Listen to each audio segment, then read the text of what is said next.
अस्सलाम वालेकुम वरहमतुल्लाहि वबरकातुहू।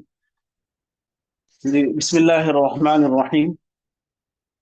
कल हम पढ़ चुके थे इस्लाम की जीत, सुलह हुदैबिया और इस्लाम की जीत, ये हम पढ़ चुके थे। सफा नंबर 93 तक हम पढ़े थे, लास्ट तक।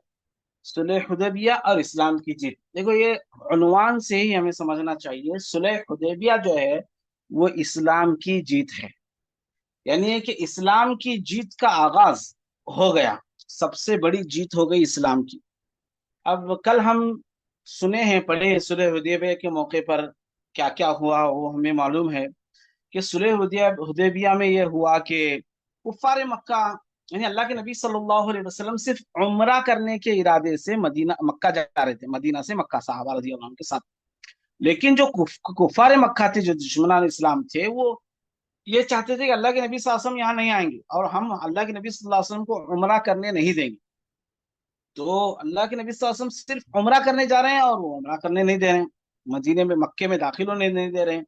फिर उसके बाद में आखिरकार एक मुआहदा तय हुआ आपस में, मुसलमानों में और कुफार मुशरिकीन में। और उस मुआहदे में कुछ शर्तें तय हुई कि ऐसा मुआहदा, ऐसी सुलह हुई, सुलह कि मुसलमान पूरा झुक कर सुलह, यानी पूरा अपना बाजू पूरा झुकाकर सुलह किया मुसलमानों ने, इस्लाम ने, अल्लाह के नबी सल्लल्लाहु अलैहि वसल्लम ने। ये एक अल्लाह के नबी सल्लल्लाहु अलैहि वसल्लम जानते थे, अल्लाह तबारक व तआला ने बता दिया था कि ये मुसलमानों की जीत है। कितना दबकर सुलह की, हम कल पढ़े हैं कि इतना दबकर सुलह की कि मक्का से अगर कोई मुसलमान होकर मदीना आए तो आप लोग मक्के को उसे वापस करेंगे, मक्का भेज देंगे। और मदीने से अगर कोई यहाँ आ जाए मक्के को, हम उसको वापस नहीं करेंगे। अल्लाह के नबी सल्लल्लाहु अलैहि वसल्लम ने मान लिया। और यहाँ तक के, और ये कि बिस्मिल्लाहिर्रहमानिर्रहीम लिखने पर मसला हो गया, उसको भी अल्लाह के नबी सल्लल्लाहु अलैहि वसल्लम ने मान लिया। और मोहम्मद रसूलुल्लाह सल्लल्लाहु अलैहि वसल्लम, ये मसला, ये लिखने पर हो गया मसला, उसको भी अल्लाह के नबी सल्लल्लाहु अलैहि वसल्लम ने मान लिया। गोया कि हर बात मुशरिकीन की मान ली। तो इतना दबकर तो सहाबा रजी अल्लाह अन्हुम को ये बहुत शाक गुजरा। अल्लाह के नबी सल्लल्लाहु अलैहि वसल्लम जानते थे कि ये फतह यानी जीत की शुरुआत है, जीत हो गई। यानी क्या हुआ, इमाम ज़ुहरी रहमतुल्लाह अलैह फरमाते हैं, अभी हम किताब शुरू नहीं करें, किताब पेज नंबर 93 पर शुरू करेंगे। लेकिन एक बात, सुलह हुदैबिया जो हम पढ़े हैं उसके बारे में रसूलुल्लाह सल्लल्लाहु अलैहि वसल्लम ने सहाबा रज़ी अल्लाह अन्हुम को जमा करके फरमाया, इन्ना फतहना लका फतहम मुबीना, ये कुरान की आयत है, वो सुनाई। उसका तर्जुमा है कि हमने आपको फतह दे दी, आप क्या दी, फतह दे दी, और खुली हुई फतह। तो सहाबा रजी अल्लाह अन्हुम ने ये आयत सुनकर फरमाया कि सहाबा रजी अल्लाह अन्हुम इस सुलह को अपनी शिकस्त समझे हुए थे, यानी ये जो दबकर हमने सुलह की है ये हमारी शिकस्त है, ऐसा समझे हुए थे सहाबा। लेकिन जिसको अल्लाह ताला ने फतह मुबीन फरमाया, सहाबा रजी अल्लाह अन्हुम ने सुनकर ताज्जुब के अजराह ताज्जुब पूछा अल्लाह के नबी सल्लल्लाहु अलैहि वसल्लम से, या रसूलल्लाह ये फतह है, ये जीत है? तो आप सल्लल्लाहु अलैहि वसल्लम ने फरमाया, कसम है उस जाते पाक की जिसके कब्जे में मेरी जान है, बेशक ये अजीम शान फतह है। इमाम ज़ुहरी रहमतुल्लाह अलैह फरमाते हैं कि फतह सुलह हुदैबिया, फतह हुदैबिया ऐसी अजीम शान फतह थी कि इससे कबल इस शान की फतह नसीब नहीं हुई। आपस की लड़ाई की वजह से एक दूसरे से मिलजुल नहीं सकते थे, यानी कुरैश की जो बदर की लड़ाई हुई, उहद की लड़ाई हुई, हुनैन की जो लड़ाई, यानी इससे पहले जो लड़ाइयां हुई, बिल्कुल दुश्मनी थी। और उस लड़ाई की वजह से एक दूसरे से मिल नहीं सकते थे वो। और सुलह की वजह से वो लड़ाई खत्म हो गई, अमन अमान कायम हुआ। और जो लोग इस्लाम को जाहिर नहीं कर सकते थे वो अलानिया तौर पर अहकाम अहकाम इस्लाम बजा लाने लगे। आपस में नफरतें खत्म हो गई, कशीदगी दूर हो गई, बातचीत का मौका मिला, मसाइल इस्लामिया पर गुफ्तगू और मुनाजरे की नौबत आई। कुरान करीम को सुना, जिसका असर ये हुआ कि सुलह हुदैबिया से लेकर, देखो यहाँ ये बात असल है, सुलह हुदैबिया से लेकर फतह मक्का तक इस कदर कसरत से लोग इस्लाम लाए कि इब्तिदाए बिअसत से लेकर इस वक्त तक इतने मुसलमान न हुए थे। कितनी बड़ी सुलह है। तो ये बहुत बड़ी सुलह है, यानी अगर ये ऐसी सुलह ना होती तो दुश्मनी बाकी रहती, और उधर के मक्का के जो लोग हैं वो कुरान नहीं सुन पाते, और इसी तरीके से मुसलमान इस्लाम क्या है ये समझ नहीं पाते। लिहाजा ये जब नफरत खत्म हो गई इस सुलह की वजह से, तो इस्लाम के करीब आने का उन्हें मौका मिला। और फिर क्या हुआ मालूम, बहुत बड़े बड़े सहाबा रजी अल्लाह अन्हुम अजमाइन, यानी हजरत खालिद इब्न वलीद, जो उहद के दिन मुसलमानों पर हमला, यानी उन्हीं की वजह से मुसलमान जो जंग जीत चुके थे उन्हीं की वजह से हारे, बहुत खालिद बिन वलीद रजी अल्लाह अन्हु, तो वो अभी इस्लाम लेकर आए कब, सुलह हुदैबिया के बाद। और उनसे अल्लाह तबारक व तआला ने बहुत बड़ा काम दिया दीन का। और इसी तरीके से अम्र इब्न आस रजी अल्लाह अन्हु, उस वक्त वो मुसलमान नहीं हुए थे, ये इस्लाम लेकर आए सुलह हुदैबिया के बाद। फिर उनसे भी अल्लाह तबारक व तआला ने बहुत बड़ा काम लिया। तो गर्ज ये कि ये सुलह जो सुलह हुदैबिया है, ये मुसलमानों की एक जीत है, जीत का आगाज, बहुत बड़ी जीत। बहरहाल ये दो सबक हम पढ़ चुके हैं, अब हम सबक में पढ़ देते हैं। सुलह हुदैबिया और मुसलमानों की जीत, ये हो गया। और हम पढ़ रहे हैं पेज नंबर 93 के नीचे से, दुनिया के बादशाहों को इस्लाम की दावत। दुनिया के बादशाहों को इस्लाम की दावत, सन 6 हिजरी का वाकया है, 6 हिजरी की बात है। इस्लाम को अपनी जिंदगी के 19वीं बरस ये मौका मिला, 19वीं बरस के बाद ये मौका मिला कि वो दुनिया को इत्मीनान के साथ अपना पैगाम सुना सकते थे। सुनाए, अब पेज नंबर 94 शुरू हो रहा है। इस्लाम को अपनी जिंदगी के 19वीं बरस के बाद ये मौका मिला कि वो दुनिया को इत्मीनान के साथ अपना पैगाम सुना सके। जी, उस जमाने में लोग अपने अपने रईसों और बादशाहों के ताबे होते थे, जो वो करते थे सब लोग करते थे। इसलिए आप सल्लल्लाहु अलैहि वसल्लम ने एक दिन मुसलमानों को मस्जिद में जमा करके फरमाया, लोगों, खुदा ने मुझे सारी दुनिया के लिए रहमत बनाकर भेजा है। अब वक्त आ गया है अब वक्त आया है कि तुम इस रहमत को दुनिया वालों में बांटो। उठो और हक का पैगाम सारी दुनिया को सुनाओ।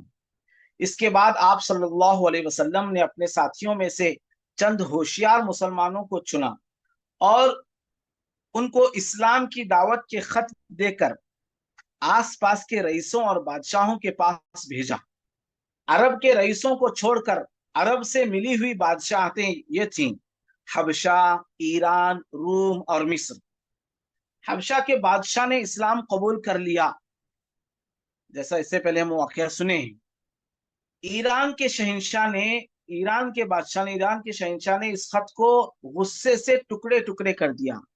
आप सल्लल्लाहु अलैहि वसल्लम ने फरमाया, अल्लाह यूं ही इसके मुल्क को टुकड़े टुकड़े करेगा। ये पेशन गोई हर्फ ब हर्फ साबित हुई। पेशन गोई, जो अल्लाह के नबी सल्लल्लाहु अलैहि वसल्लम ने जो बात कही थी, पेशन गोई इसको कहते हैं, जो अल्लाह के नबी सल्लल्लाहु अलैहि वसल्लम ने जो बात कही थी वो हर्फ ब हर्फ यानी बिल्कुल वैसा ही पूरी हुई। मिस्र के बादशाह ने वो इस्लाम कबूल नहीं किया, लेकिन हुजूर सल्लल्लाहु अलैहि वसल्लम के खत का जवाब शाइस्तगी से दिया, बड़े इत्मीनान से, बड़े अच्छे अंदाज में दिया।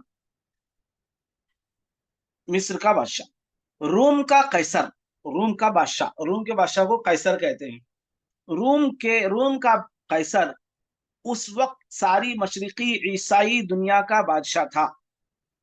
उसने खत पाकर यानी खत लेकर हुक्म दिया कि हिजाज के सौदागर अगर कहीं मिले तो उनको बुलाओ। देखो, हिजाज के अरब के सौदागर यानी बिजनेसमैन जो आते हैं मुल्क के शाम में, वो अगर कहीं मिले तो उनको मेरे पास लाओ। क्या अजीब बात है कि इस काम के लिए वो शख्स हाथ आया जो उस वक्त इस्लाम का सबसे बड़ा दुश्मन था, यानी अबू सुफियान। हम पढ़ चुके हैं गज़वा उहद में अबू सुफियान सरदार था कुफार कुरैश का, हम पढ़ चुके हैं। अबू सुफियान कुफार कुरैश के सरदार थे। अबू सुफियान अपने चंद साथियों के साथ कैसर के दरबार में हाजिर किए गए। कैसर ने उनसे कहा, यानी वो बादशाह ने, कैसर यानी वो बादशाह ने उनसे कहा, किसे, अबू सुफियान से, मैं तुमसे कुछ पूछता हूँ, तुम में से एक आदमी जवाब दे और बाकी सुने। अगर ये कुछ गलत कहे तो तुम लोग टोक दो। और अगर ये कहकर, उसने पूछा अबू सुफियान से, और अबू सुफियान ने जवाब दिया। क्या पूछा? कैसर बादशाह पूछ रहा है अबू सुफियान से। देखो, अबू सुफियान इस वक्त अभी तक इस्लाम नहीं लाए थे, बाद में इस्लाम लाए अबू सुफियान। तो अबू सुफियान अभी इस्लाम नहीं लाए थे। तो कैसर ने पूछा, ये जो पैगंबर होने का दावा करता है उसका खानदान कैसा है? तो अबू सुफियान ने जवाब दिया, शरीफ, यानी शरीफ खानदान है। फिर कैसर ने पूछा, उसके खानदान में से, जी, उसके खानदान में से किसी और ने कभी पैगंबर होने का दावा किया था? अबू सुफियान ने जवाब दिया, नहीं। फिर कैसर ने पूछा, कैसर, उसके खानदान में कोई बादशाह भी हुआ था? तो अबू सुफियान बोले, नहीं। कैसर कैसर ने पूछा, जिन्होंने उसके मजहब को कबूल किया है वो कमजोर लोग हैं या बड़े बड़े रईस हैं? अबू सुफियान बोले, कमजोर लोग हैं। फिर कैसर ने पूछा, उसके मानने वाले बढ़ रहे हैं या घटते जा रहे हैं? तो अबू सुफियान ने कहा कि बढ़ते जा रहे हैं। कैसर ने पूछा, कभी तुम लोगों को उसके झूठ बोलने का भी तजुर्बा है, यानी झूठ बोलते हुए क्या तुमने देखा है या सुना है? अबू सुफियान ने कहा, नहीं, कभी नहीं, कभी झूठ बोलते हो नहीं। कैसर ने पूछा, वो क्या कभी कौलो करार करके फिर भी गया है, यानी वापस फिर गया है, कौलो करार करके कोई फिर गया है, वादा करके फिरा है? अबू सुफियान ने कहा, अब तक तो ऐसा नहीं किया। अब जो मुआहदा इससे हुआ है देखें वो इसको पूरा करता है या नहीं। फिर कैसर ने पूछा, क्या तुम कभी इससे लड़े भी हो? तो अबू सुफियान ने कहा, हाँ, लड़े हैं। कैसर ने पूछा, लड़ाई का नतीजा क्या रहा? अबू सुफियान बोले, कभी हम जीते कभी वो। कैसर ने पूछा, वो क्या कहता है? अबू सुफियान बोले, वो ये कहता है कि एक खुदा को मानो, उसी की पूजो, यानी उसी की पूजा करो, उसी की इबादत करो, उसी से दुआएं मांगो, नमाज पढ़ो, पाकबाज बनो, सच बोलो, रिश्ते का हक अदा करो। कैसर अबू सुफियान के ये सब जवाब सुनकर बोल उठा कि अगर तुमने सच सच कहा है तो एक दिन ऐसा आएगा कि वो मेरे पांव के नीचे की इस मिट्टी पर भी कब्जा कर लेगा। अगर हो सकता तो मैं अगर अगर हो सकता तो मैं जाता और उसके पांव धोता। कैसर ने कहा, उनके बादशाह ने, एक दुश्मन की, अब किताब में एक दुश्मन की जुबान से इतनी सच्ची शहादत की मिसाल कहीं और मिल सकती है? हालांकि ये दुश्मन से अबू सुफियान इतनी सच्ची गवाही दी अल्लाह के नबी सल्लल्लाहु अलैहि वसल्लम के बारे में, कभी ऐसा हो सकता है? जी, एक दुश्मन की जुबान से इतनी सच्ची शहादत की मिसाल कहीं और मिल सकती है? अरब के कई रईसों ने इस्लाम कबूल किया। उसके बाद अब अरब के कई रईसों ने इस्लाम कबूल किया। ये गुफ्तगू सुनकर बहरैन में इस्लाम का पयाम इससे पहले पहुंच चुका था और अब्दुल कैस का कबीला यहाँ मुसलमान हो चुका था। हबशा के जाने वाले मुसलमानों के जरिए से इस मुल्क में भी ये मजहब फैल रहा था, बल्कि यमन के किनारों तक इसकी आवाज पहुंच चुकी थी। वहां औस का कबीला बहुत पहले से मुसलमान हो चुका था। अशआर का कबीला, कबीले के नाम है ऐसे, अशआर का कबीला भी इस्लाम का नाम लेने लगा था। अम्र इब्न अबसा जो सुलैम के कबीले से थे, वो मक्का ही के जमाने में मुसलमान हो चुके थे।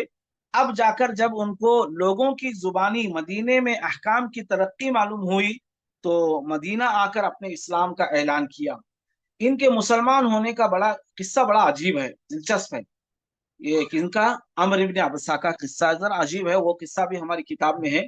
उनको किसी तरह, अब क्या किस्सा है, वो अमर इब्न अबसा को किसी तरह पता लगा कि मक्का में कोई पैगंबर पैदा हुआ है। वो उसके मुश्ताक होकर, यानी शौक में आकर मुश्ताक होकर मदीना पहुंचे। यहाँ उस वक्त काफिरों का बड़ा नरगा था नहीं, बड़ा गलबा था, बड़ा जुल्म था काफिरों का। मगर वो किसी तरह छुप कर आप सल्लल्लाहु अलैहि वसल्लम की खिदमत में पहुंच गए। पूछा अमर इब्न अब्सा ने, आप कौन हैं? तो फरमाया, हुजूर सल्लल्लाहु अलैहि वसल्लम ने फरमाया, मैं पैगंबर हूँ। बोले अमर इब्न अब्सा बोले, पैगंबर किसको कहते हैं? तो आप सल्लल्लाहु अलैहि वसल्लम ने इरशाद हुआ कि मुझे खुदा ने पैगाम देकर भेजा है। तो दरियाफ्त किया कि क्या पैगाम देकर भेजा है? तो फरमाया, ये पैगाम दिया है कि कराबत का हक अदा किया जाए। कराबत यानी रिश्तेदारी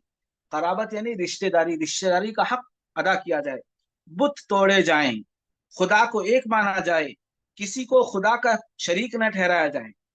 तो अमर इब्न अबसा ने पूछा, अब तक आपके मजहब के मानने वाले कितने हुए हैं?